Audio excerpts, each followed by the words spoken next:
Hello, everyone. Thank you so much for joining me today for my live session around building your personalized CEO wellness plan. I'm Leslie Cadet, self care strategist for female entrepreneurs and their teams, helping my clients prioritize self care so that they can avoid burnout and enhance quality of life, both in business and beyond. I'm here to guide you toward enhancing your productivity and your well being so that you can steer clear of burnout. So today I'm going to be building on the insights from my recent post about the crucial role of mental breaks in your daily routine. And I'll discuss how incorporating these breaks along with other wellness practices can significantly elevate your productivity and overall job satisfaction. Even as a CEO, sometimes it can actually feel more like a job than a passion, right? So I want you to be able to look at how you can bring in things to help you so that you get back to that passion, that mindset, and you're not feeling like it's so much like you're working. So in Monday's post, I highlighted the importance of mental breaks for the common issue many CEOs encounter, the women that I've spoken with, the misconception that relentless work equals success, which can actually lead to burnout. In fact, I had a recent email that I received from someone that I know who is a woman who has been in business for quite a while. And she ended up taking a 9-month hiatus from her business. It didn't mean that everything shut down completely, but she had to take some much needed self care time because she was in that perpetual, always working, working, working, and not making sure that she was taking those breaks and taking care of herself. And so she found herself having to be actually being forced to take that much needed time.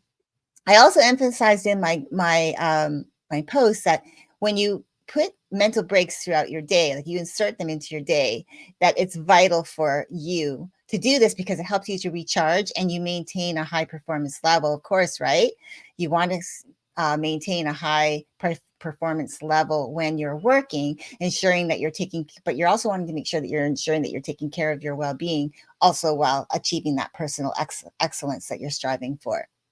So, what can you expect from today? Well, I'm going to focus on the vital connection between wellness and productivity. So, think of wellness as an all encompassing approach that includes mental, emotional, and physical health, all of which are essential for peak productivity. So, as a CEO, you might find it challenging to balance high productivity with personal well being.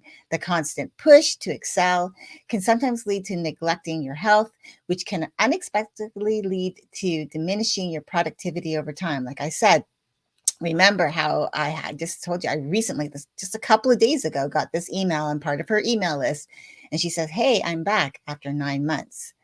Today, I'm going to share how adopting regular mental breaks is a key strategy for maintaining balance. The breaks aren't just pauses, okay? They're opportunities for you to allow your brain to reset, to recharge, right? To re-energize, to, as I like to say, digest what you fed it.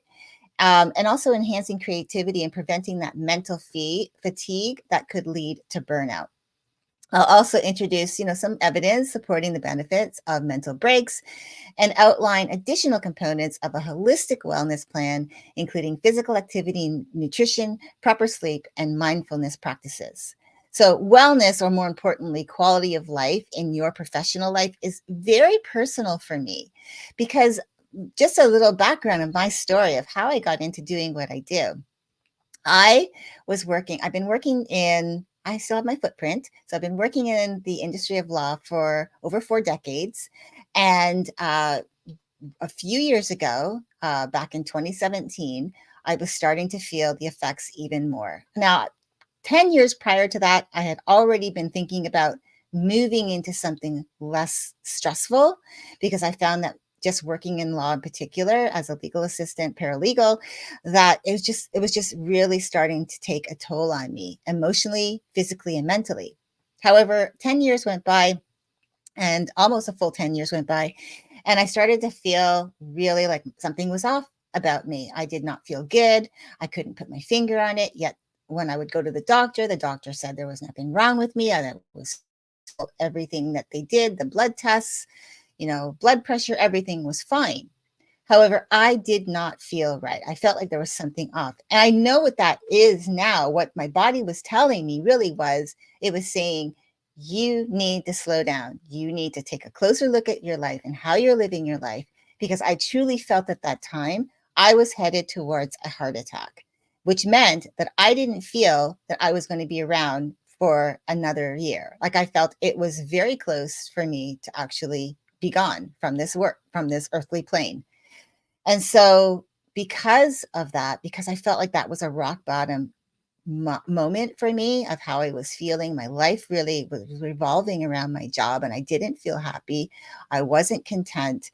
My relationship with my husband wasn't as great as it could be, because I didn't have time emotionally to even invest time to spend with him in a way where I wasn't always coming from an emotional place.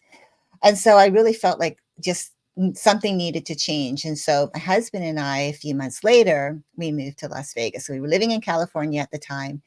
We went and we found a place to live, and I gave 2 weeks notice to my current full-time position, like my at that time, my current position. And I just said to them, look, I want to still continue supporting you, but I need to do it in a different way. Now, part of the reason why we moved also is because California, if you've ever been there, it's a beautiful place, but it's really super expensive. And we wanted to like bring down our expenses. But I also, my other real goal was because I really wanted to have more time, freedom, time to actually have a life outside of work. So I ended up giving my notice. I ended up working out with them a strategy to still support them online in my own business. And that was how it was born now, 6 years later, that I've been supporting them this way, which allowed me then to open up my time for other things, networking, meeting people, and being able to, eventually step into coaching.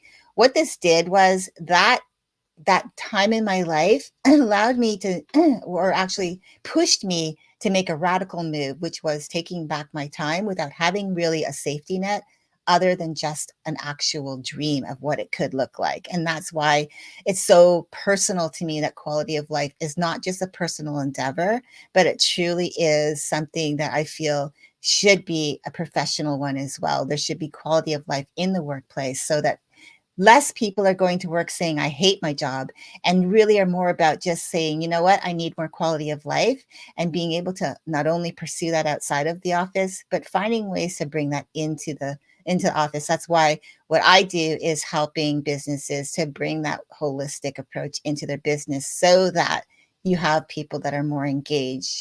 There's less absenteeism, there's less presenteeism, there's more engagement, more collaboration. People are happier, they're more focused, and things are getting done more effectively, efficient use of time. And everyone's on the same board and they're helping each other. So that is really why it's so important to me. I'm here to guide you today through creating a wellness plan that suits your role as the CEO of your business, ensuring you're not only thriving, that you're not only achieving those business goals, but also you're thriving personally, right? Because again, personally is great, but when you step into the role of CEO into your business, you also want to have that quality of life mindset there as well, and you want to have things in place to support that. I also want to remind you that self-care is not a one size fits all model. Okay. So again, um, I am going to guide you to help you to figure out what that could look like for you, but it should align with your values, with your lifestyle, and fit seamlessly into your day to day. So again, my purpose today is really to have you start reflecting on what your typical day looks like as the professional as well as personally, so that you can start building your wellness plan that supports you in all areas of your life. So today we're going to talk about, um, as we are crafting this, I guess you could say, the CEO Wellness Plan. We're going to focus on essential components that science and experience tells us are vital, which is mental breaks, physical activity, nutrition, and sleep. These elements are not just beneficial, they're crucial for maintaining balance, especially for us female CEOs juggling professional and personal responsibilities. I know a lot of moms who are also running their business, and although they may have their partners, they also have to make sure they've also made sure that they have those conversations with their husbands or significant others to make sure that, that quality of life at home can also will also be something that, that they are as a team going after together. And also that allows for them to then feel, when they are present at work, they know at home is good. And now they can focus on the wellness aspect for work to make that become more of a place, where, again, quality of life. So mental breaks. Let's talk about the problem. So the human brain isn't built for extended periods of continuous focus, okay? When you think about it, like my example is take a glass and put it under a faucet, turn the faucet on, right? And the water is going into the glass.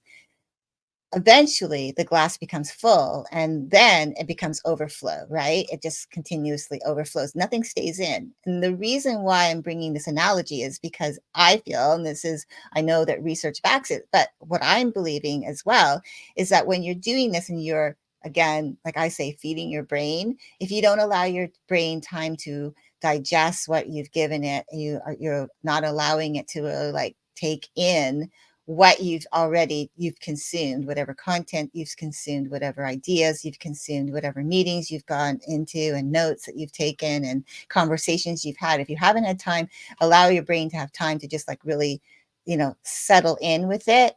All that's going to happen is just going to be like that glass. Things are just going to pour in and out. It's like you're not going to retain anything.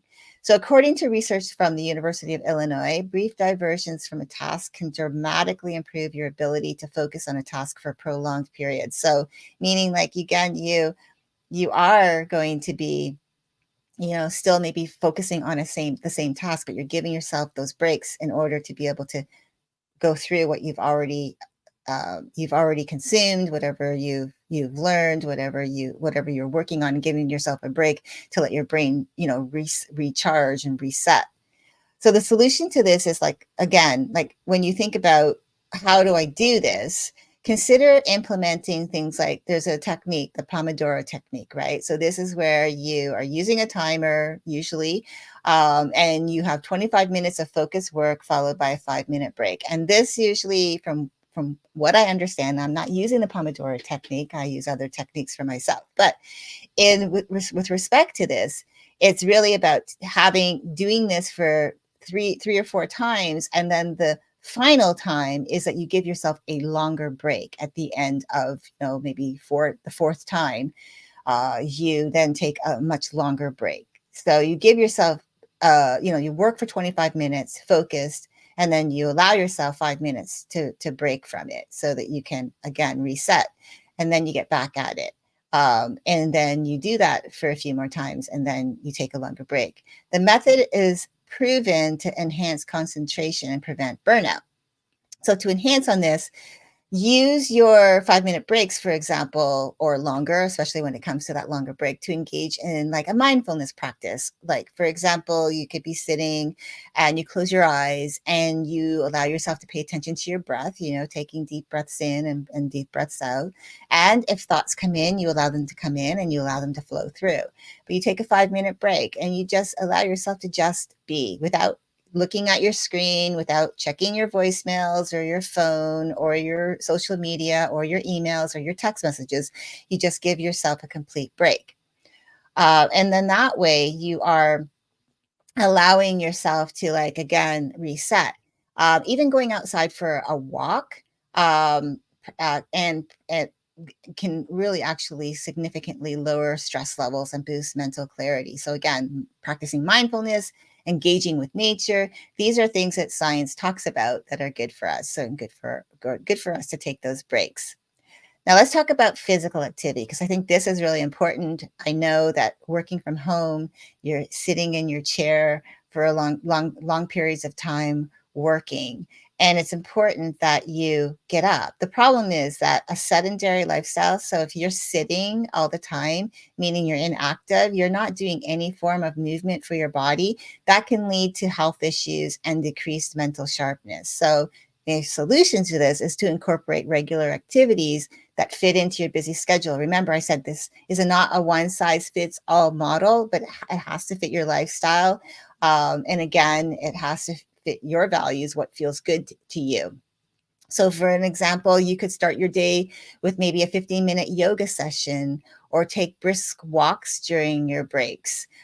Even short bursts of activity can boost your energy and clarity. Now, to expand on this a little bit, maybe you have some challenges when it comes to physical activity, because I do have some friends that do have challenges with actual physical activity.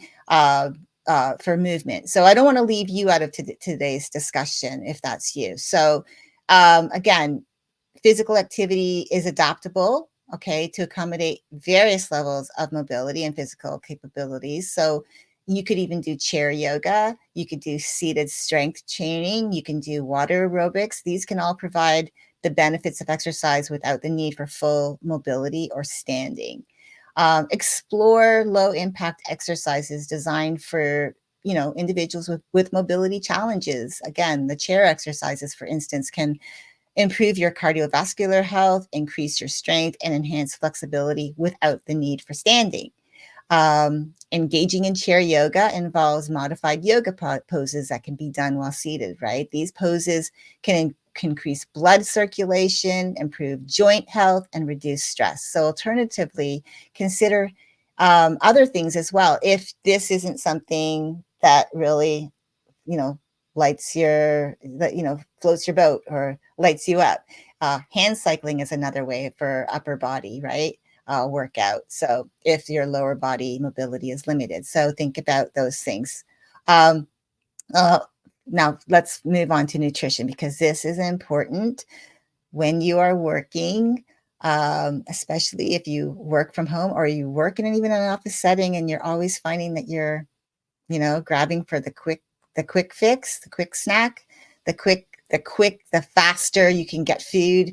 You don't want to have to, you're feeling you don't want to have to do too much, especially if you're working on things. I still feel that you should take those breaks. And when you're taking your breaks to eat your food, they should not be where you're reading looking at your messages on your phone, because you're not really being mindful of what you're putting in your body. And you really should do that. So, when you think about it, the food you consume plays a pivotal role, right, in determining energy level and your cognitive abilities. So when you consume heavy processed food or foods that are heavy with sugar, that can lead to energy crashes, reduced concentration, and impaired decision making. In contrast, a diet rich in whole foods like whole foods are lean proteins, healthy fats, complex carbs. Those can all sustain energy, enhance your focus, and improve your overall mental clarity. So, what's the solution to support you as a CEO and your team? Don't forget them, right? What you can do to support your energy levels is, simply put, develop a nutrition plan that emphasizes foods known to boost brain function and energy. Foods that are rich in omega-3 fatty acids like cold water fatty fish such as salmon, mackerel, tuna, herring, and sardines. Nuts and seeds such as flaxseed, chia seeds, and walnuts. Plant oils such as flaxseed oil, soybean oil, and canola oil, as well as antioxidants, vitamins, and minerals. Again, think about including foods like fatty fish, berries, nuts, and leafy greens in your diet are going to help you, especially if you are like, you have these big projects. Diet doesn't have to be a negative four-letter word, by the way. A healthy nutritional lifestyle is meant to support you so that you operate at your best. And there's so many fantastic foods that you can include daily that taste good and are good for you. So let's talk about breakfast, for example. If you want to have like an idea. For breakfast, you can consider a smoothie with spinach, blueberries, banana, and a scoop of protein powder to kickstart your day with a blend of antioxidants, vitamins, protein, and fiber. For lunch, you could have a quinoa salad with mixed veggies, chickpeas, and a lemon tahini dressing can offer that balanced mix of protein, or even complex carbs and healthy fats, providing steady energy without the post-meal slump. Snacks like a small handful of nuts or an apple with almond butter also can provide that quick fix, that nutrient-rich energy boost that you might be looking for when you're working on something. You're like, I need something. Again, when you eat, and I don't know if you can think about a time when you've you've gone and gotten that fast food, or you've ordered in food, you've got one of those companies. You either use Uber Eats or whatever the other ones, DoorDash, to get your food delivered to you, and it's fast food, and you find after you eat it, you feel like you want to just go up and curl up on your couch and go to sleep. I mean, that's what's happened to me multiple times. I'm just like, ugh, I don't feel good. But when you focus on that nutrient dense food that fuels your body and your brain, you're not only maintaining better energy levels throughout your day, but you're supporting long-term cognitive health, which is essential for sustained performance in high demand roles. So from my research, what I found is that science is supporting and speaking to the impact of nutrition on both our physical and mental health, particularly in the context of cognitive function and energy levels. So research indicates that certain nutrients, again, like omega-3 fatty acids, like as I said, found in fish, flax seeds, and walnuts, are crucial for cognitive health. They contribute to the structure of brain cells and facilitate communication between them. The body's energy levels are closely tied to the consumption of balanced macronutrients. Complex carbs provide sustained energy, while proteins and healthy fats support the feeling of being full longer, as well as cognitive function. Studies are also showing a correlation between diet and mental health. For example, diets high in refined sugars are associated with impaired brain function and can worsen symptoms of mood disorders. Antioxidant-rich foods like berries and leafy greens can combat oxidative stress and inflammation in the brain, which are linked to cognitive decline. Now, oxidative stress is an imbalance between free radicals and antioxidants in your body, which can cause damage to organs and tissues and result in various diseases, just in case you didn't know what that was. The gut microbiome plays a vital role in brain health, affecting everything from mood to cognitive abilities. A diet rich in fiber, probiotics, and prebiotics can support a healthy gut microbiome, thereby positively influencing brain function. And then consistent blood sugar levels are crucial for maintaining steady energy and focus. So diets high in refined carbs and sugar can lead to spikes and crashes, right? You know how you have, like I said, I brought you back to that fast food meal or that high sugar snack. That can impact your mood, your energy, and your concentration. Now you're busy. I totally understand that. You're running a company as well as managing many parts of your company, all the way from your team members to the products and or services that you're providing for your clients that you serve. And so when you take care of yourself well, in that you're energizing your body with good nutrition, especially when it's needed the most, where you need to be at the top of your game, this is when you're paying attention to what you feed your body. That is so important, along with hydration, of course. So now we're going to get into sleep, because I think this is one area too that I did a live video about back in January about how important it was to me, because I did a full year study on my sleep patterns. And it was quite fascinating about what I learned based on how positioning yourself for better sleep aids in quality sleep. So definitely go back and take a look at that video, or DM me if you want me to give you that quick link so you can watch it. But it's really, it was fascinating to me to learn all the different reasons why specific ways to sleep affect your quality of sleep. So the problem with when you're not getting good sleep, like the inadequacy of your sleep, that can affect your decision making, your mood, and your overall health.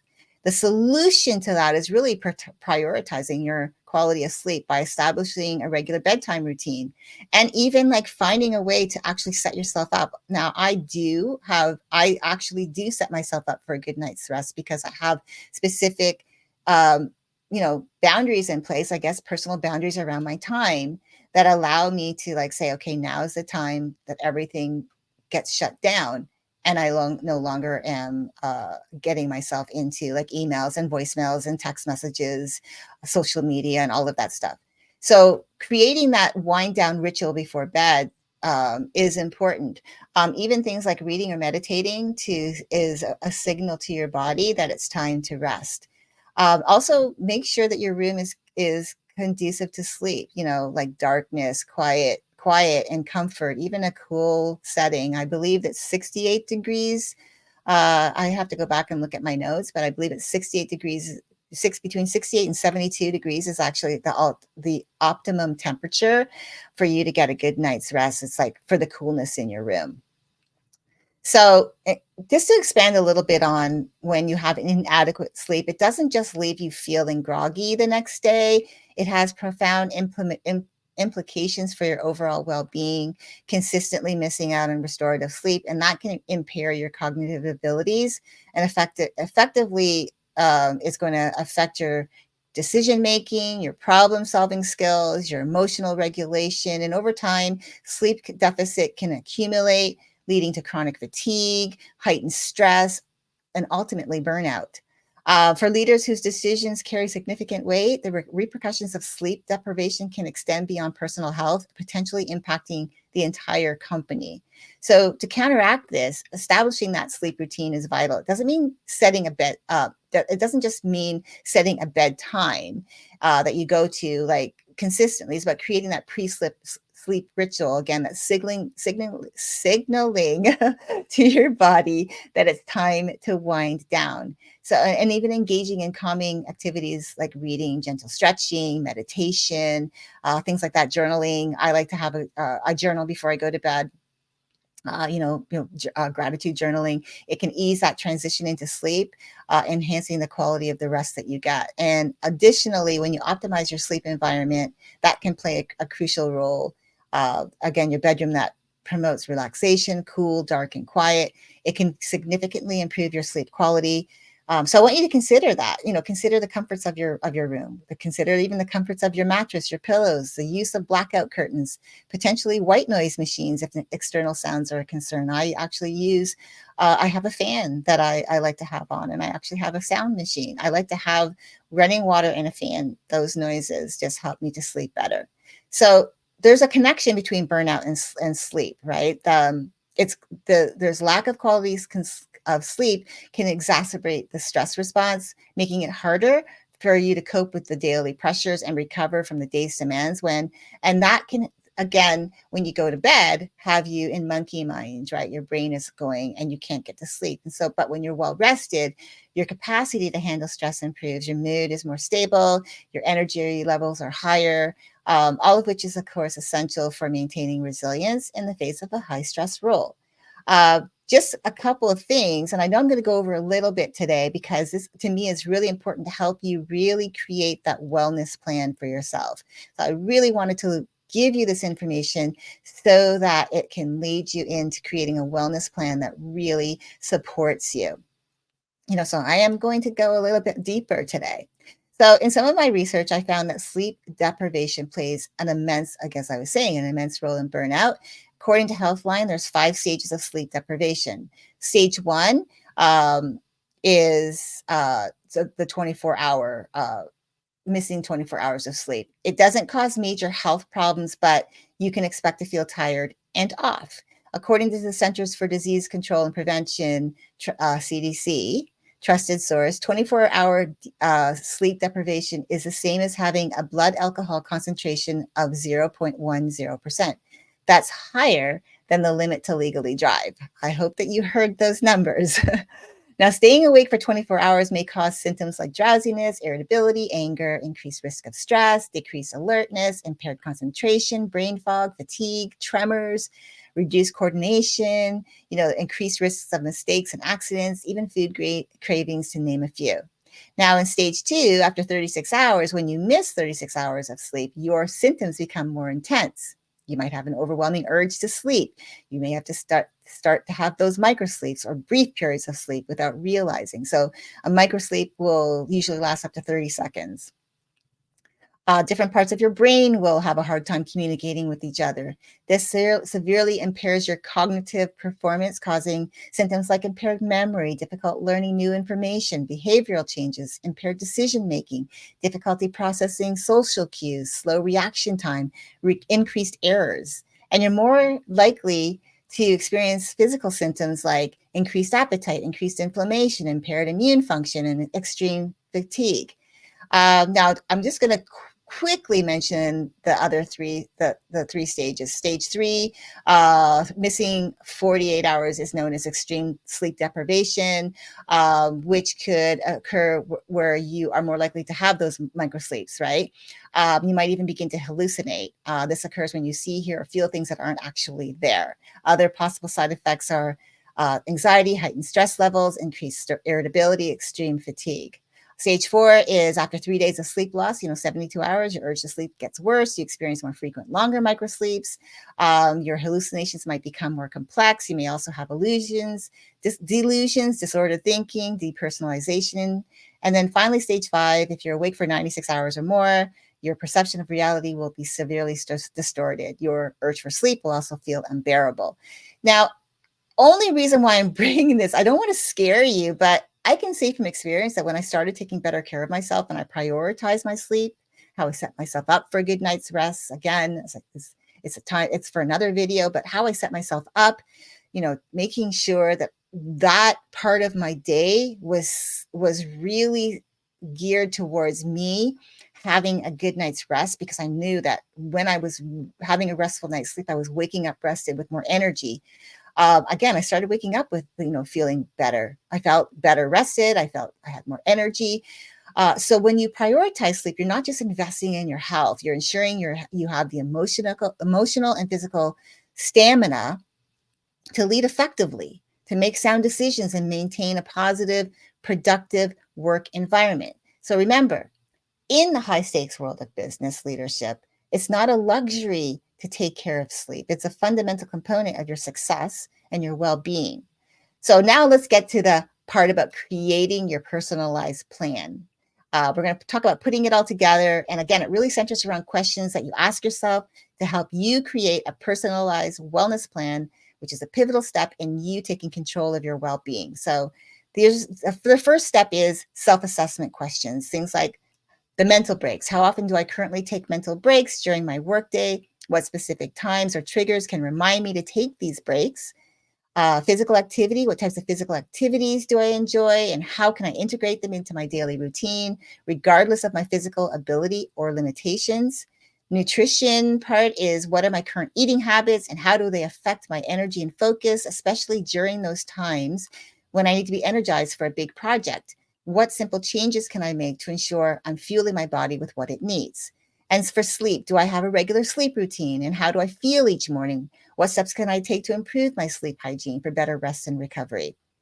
Now, step two is setting realistic goals when it comes to, making sure that you meet those goals. Again, like I said, it's not a one size fits all. It has to fit your lifestyle, your values, what makes you feel good about what you add to your self-care routine, personally as well as professionally. It's so important.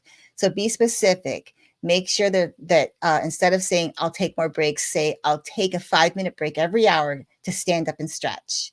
Ensure your goals are measurable. For example, instead you will say I'll incorporate 15 minutes of yoga into my morning routine 3 times a week. Set goals that are challenging yet achievable.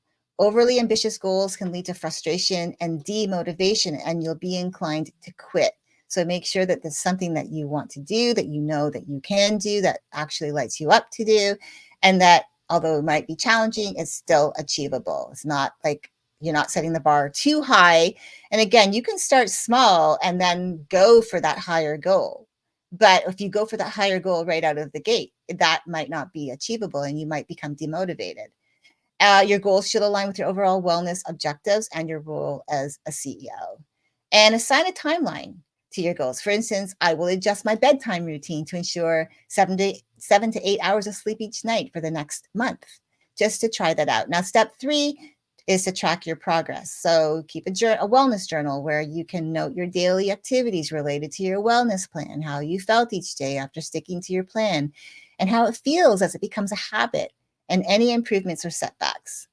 Check in, have scheduled regular check-ins with yourself or a coach, mentor, or even a close friend or accountability partner, so that you can review your progress, to celebrate your successes and adjust any goals as needed. Practice present moment awareness. Be present, okay, and aware of how different aspects of your plan affect your overall well-being. Treat each day of your life as an important day in your wellness journey, okay? Like make it a priority. And step 4, integration into your daily life. Consider how each component of your wellness plan fits into your day to day. For example, like planning meals on the weekend to ease weekday stress, or setting reminders for mental breaks, finding an accountability partner or a support group to share your journey with and to stay motivated. By taking that structured approach to creating your wellness plan, you foster habits that enhance your productivity, well being, and leadership effectiveness. So, to summarize, as we wrap up today, on building your personalized CEO wellness plan, I want to recap some key takeaways and set the stage again for your journey toward enhanced well-being and productivity. We've explored the critical components of comprehensive wellness. Having a comprehensive wellness plan, including mental breaks, physical activity, nutrition, and sleep. We've explored problems associated with neglecting these areas, and I provided practical solutions to integrate wellness practices into your busy schedule as a CEO. So, again, we discussed the importance of those regular mental breaks to prevent decision fatigue and maintain creativity. When you implement short pauses throughout your day, it can significantly enhance your focus and prevent burnout. I emphasize today the need for movement, regardless of your physical abilities. When you have some form of activity that you're moving your body, it can improve your cardiovascular health and mental clarity. I also explored how a balanced diet impacts your energy and cognitive function. Again, diet does not have to be a dirty 4-letter word. It can actually be something that's fun, that you get to plan out, that you can say, oh, these are good foods for me, but they're tasty. I can make this so that I love what I'm eating, and so I'm gravitating to that. So when you plan those meals out, it can sustain your energy levels and enhance your decision-making abilities. And for sleep, um, I also highlighted the critical role that quality sleep has in your decision making, your mood regulation, and your overall health. When you establish that sleep routine and optimize your sleep environment, that can contribute to better rest and recovery. You wake up with more energy, more focus, and you are ready to go for your day. So I encourage you to take what you've learned from today's lesson, start crafting your personalized wellness plan, reflect on the questions discussed, set realistic goals, and begin integrating wellness practices into your daily life. If you need further guidance or wish to dive deeper into creating a tailored plan that addresses your unique needs and challenges, I'm here to help. So feel free to direct message me to schedule a free self-care action, to schedule either for your business, the free business wellness consultation, or to schedule an self-care action planning session for you, the CEO. So the action planning, the self-care action planning session is not free, but the business wellness consultation is. But they are both essential to help you. Let me just say this. They're both essential for you to be able to have that wellness, that quality of life, both personally and professionally. Together, we can ensure that your journey towards preventing burnout and enhancing your quality of life in your business and beyond is successful and fulfilling, not only just for you, but for your team, for your family, for the people in your community, because they get the best of you, right? You're all going to get the best of each other. Remember, your well-being is the foundation of your success as the leader of your company. So when you prioritize self-care, you're not only enhancing your own life, but you're also setting a positive example for your team, fostering that culture of wellness and sustainable achievement. Thank you so much for joining me today. Until next time, keep shining as the beacon of your company, keep nurturing your inner strength, and keep designing your extraordinary life one day at a time. I'll see you next time.